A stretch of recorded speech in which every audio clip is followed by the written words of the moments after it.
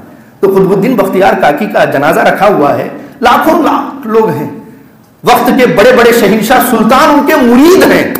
اب انتظار ہے کہ حضرت کا جنازہ کون پڑھائے گا, کون آگے بڑھ کر کے اس سعادت کو حاصل کرے گا. کوئی آگے آنے کو تیار نہیں.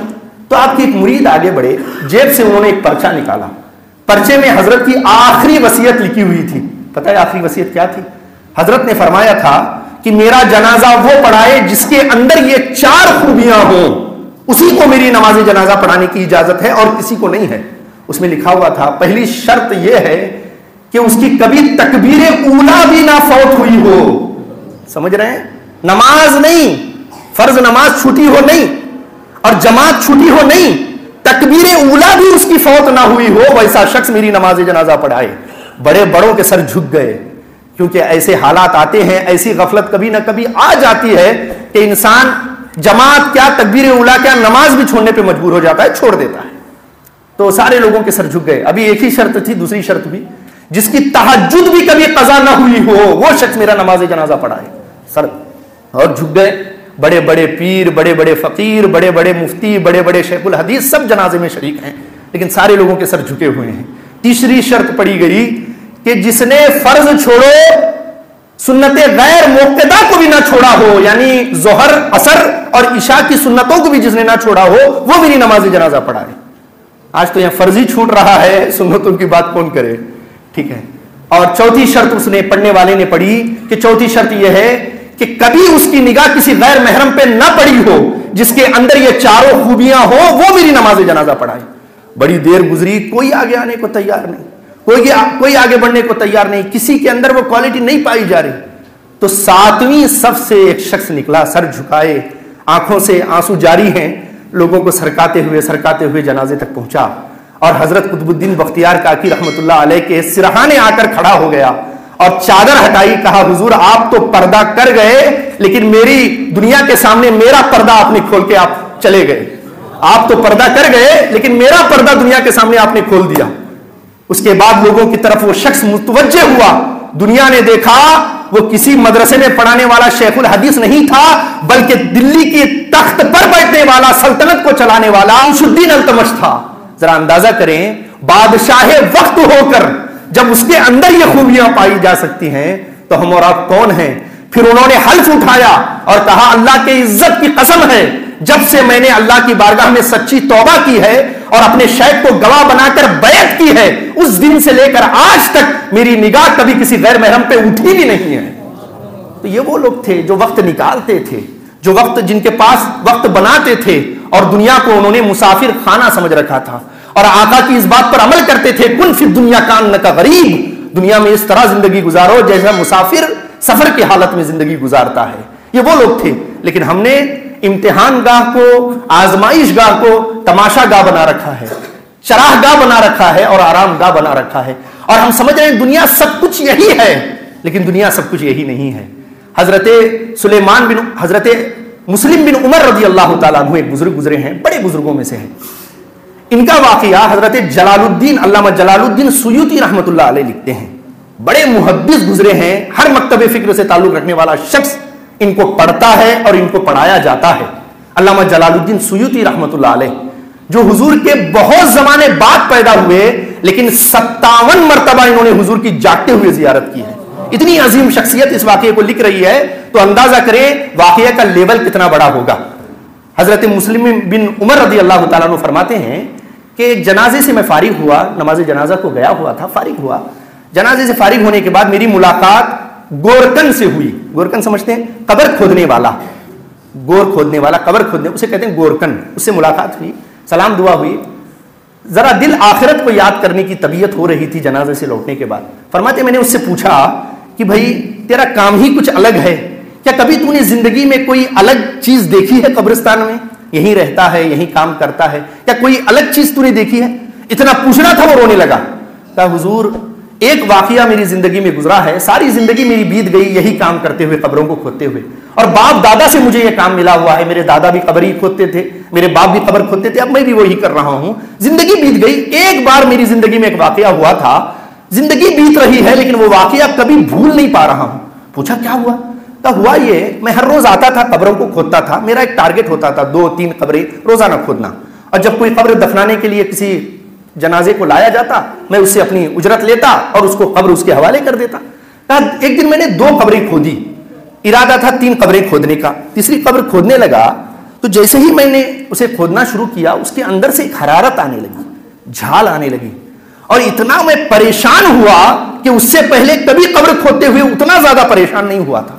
لیکن بڑی کوشش کے بعد میں نے اس قبر کو تیار کر لیا. جب تینوں تیار ہو گئے، پاس میں ایک درخت تھا، اس کو ٹیک لگا کر میں وہیں بیٹھ گیا.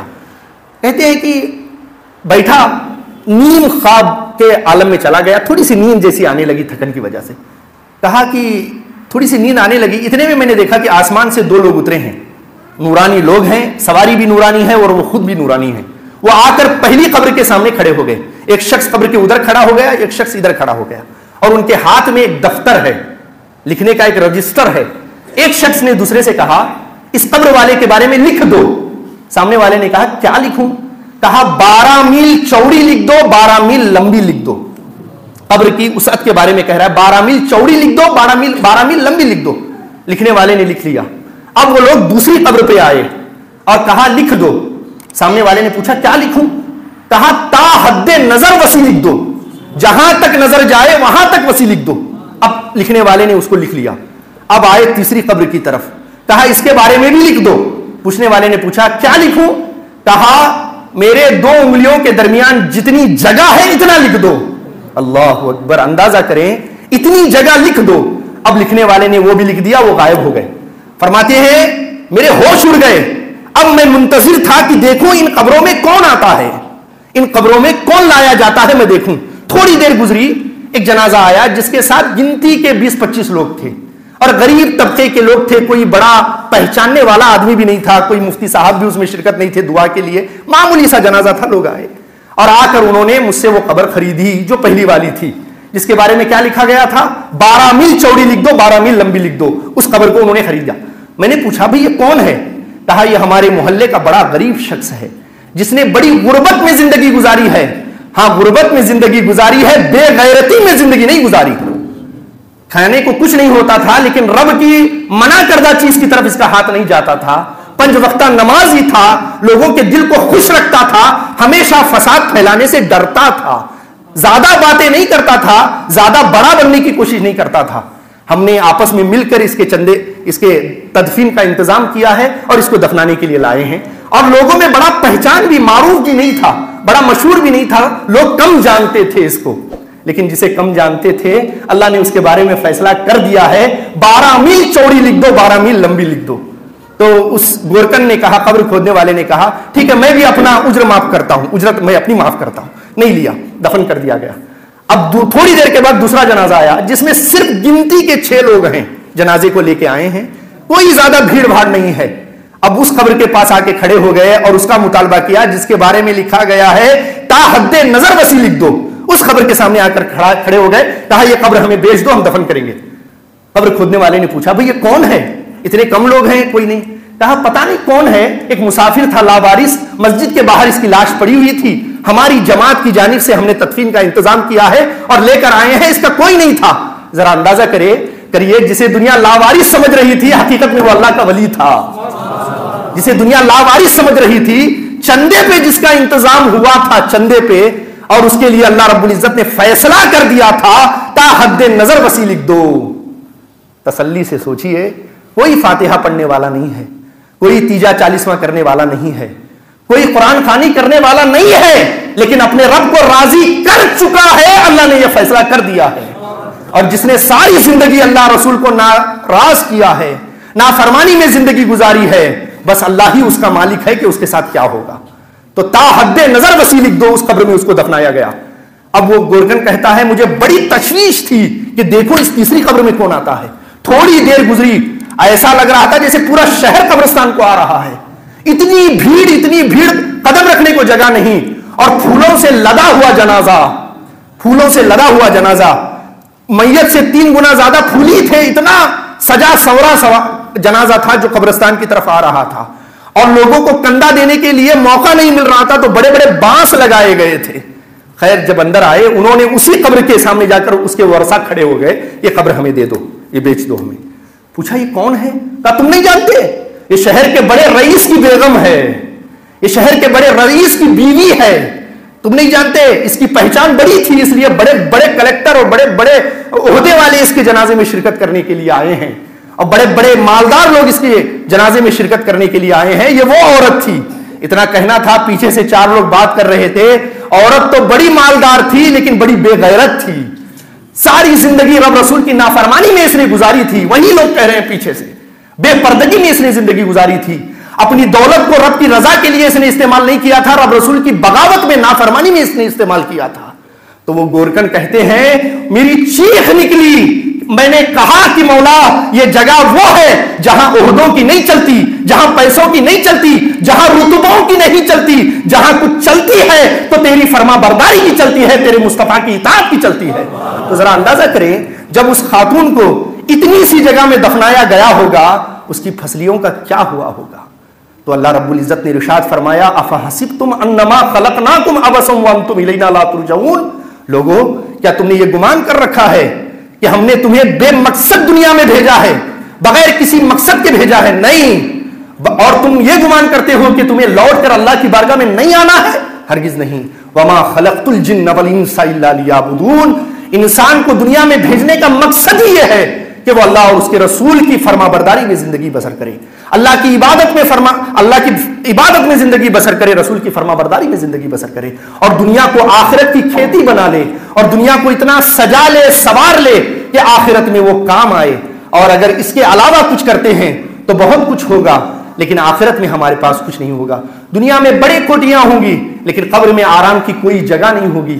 دنیا میں بڑا عیش و آرام ہوگا لیکن ہماری قبریں چیخ رہی ہوں گی، ہے کوئی مدد کرنے والا جو ہماری مدد کرے، ہے کوئی ہماری پکار کو سننے والا جو ہماری پکار پر لبیک کہے، لیکن کوئی سننے والا نہیں ہوگا، کوئی مدد کرنے والا نہیں ہوگا۔ اسی لیے کسی نے کیا خوب کہا کہ نہ جانے ٹوٹ جائیں، نہ جانے کب ٹوٹ جائیں یہ انفاس کے تار، ایک دو نعرہ لگا لے کہ ابھی فرصت ہے، کہ جب تک یہ سانسیں چل رہی ہیں آخرت کو یاد کیجئے، آخرت کی تیاری کیجئے۔ پتہ نہیں صبح کا سورج میسر ہو کہ نہیں ہو، پتہ نہیں آنے والی رات نصیب ہو کہ نہ ہو، پتہ نہیں آگے کی زندگی ملے کہ نہ ملے، جو لمحے ملے ہیں اسے غنیمت سمجھ کر اللہ کی بندگی میں، رسول کی اطاعت میں بسر کرنے کی کوشش کیجئے۔ اللہ رب العزت کہنے سننے سے زیادہ سب سے پہلے مجھے عمل کی توفیق عطا فرمائے، آمین آمین یا رب العالمین، بجاہ سید المرسلین۔ استغفر اللہ ربی من کل ذنب و خطیئۃ واتوب الیہ وما علینا الا البلاغ۔ جو حضرات سنتیں نہیں پڑھیں کھڑے ہو کے سنتیں پڑھیں۔